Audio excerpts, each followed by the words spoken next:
দিয়ে দিচ্ছি দুটো মেথি, এখন দিয়ে দিচ্ছি লঙ্কা বাটা, দিয়ে দিচ্ছি হলুদ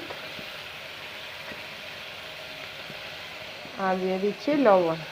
এখন এগুলোকে ভালো করে ভেজে নেব। মশলাটা ভাজি হয়ে গেছে, এখন লাউগুলি দিয়ে দেব। লাউগুলি দিয়ে নাড়াচাড়া করে নিচ্ছি, তারপর দিয়ে দেবো মাছের মাথাগুলো। এখন এটাকে নাড়াচাড়া দিয়ে ভালো করে দিয়ে দিয়েছি। এখন এটাকে 10 মিনিটের জন্য রান্না করব। দেখুন বন্ধুরা, লাউটা মোটামুটি হয়ে এসেছে। এটা থেকে যে জলটা বেরিয়েছিল সেটা টেনে গেছে। এখন দিয়ে দেবো 1 চামচ চিনি। এই দেখুন, স্বাদের জন্য দিয়ে দিচ্ছি আমি একটু চিনি।